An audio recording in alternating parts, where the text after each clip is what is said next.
Two communities, thousands of miles apart, connected by grief. From El Paso, Texas. I heard the first one, so I was like, what's going on? But it was so loud. To Dayton, Ohio.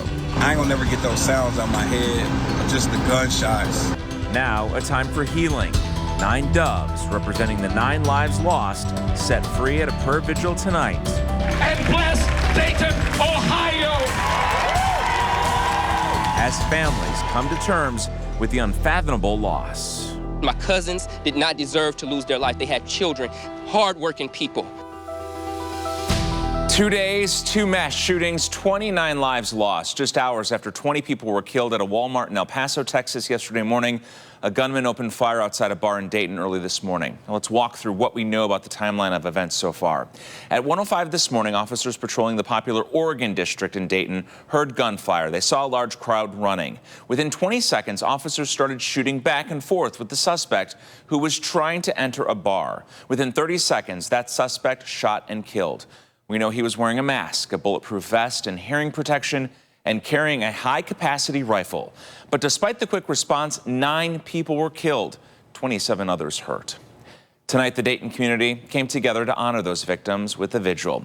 News 5's Amanda Van Allen was there as they try to cope with this tragedy. She joins us now live from Dayton.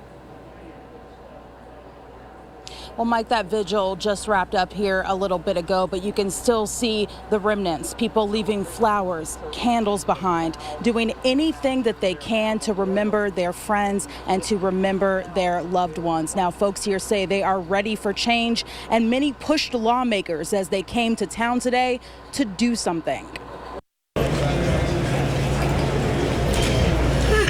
It's almost too much for some folks to bear. Residents came from all across Dayton to sing hymns, light candles, and pray for the victims lost in this senseless tragedy. And bless Dayton, Ohio! So we need to stand by our brothers and sisters that are out here today, showing how wonderful their spirit and their love is. Thousands of people reclaimed the place that usually brought so many of them joy, the Oregon district. I just hope that people continue to pray for Dayton and that we just remain united and strong, and we'll get through this like we got through our tornado, the KKK rally, everything else that we've been through this year. While remembering the 9 victims, Lois Ogilby, Megan Betts, Saeed Salah, Derek Fudge, Logan Turner, Nicholas Coomer, Thomas McNichols, Beatrice Warren Curtis, and Monica Brickhouse. Victims' families and friends reacting to the tragedy. Derek Fudge's sister talked about seeing him one last time. I'm glad that I got to see him. I got to see him in a very positive, fun environment. And I'm sad that we won't get to see him like that again, but I am glad that we did have that yesterday. One of the 9 victims, Megan Betts, was the gunman's sister. This is a picture of the 2 of them seemingly during a much happier time. Authorities have identified the man who allegedly killed 9 innocent people as 24-year-old Connor Betts.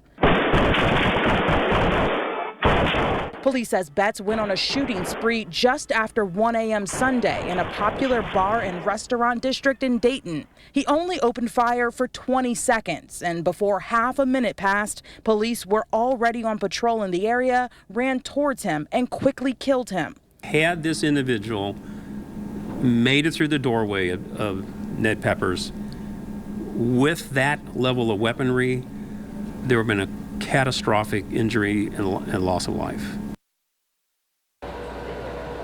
Now, police say they do not yet have a reason why this gunman did what he did, but they say as they continue their investigation, they will figure that out. Live tonight in Dayton, Ohio, Amanda Van Allen, News 5.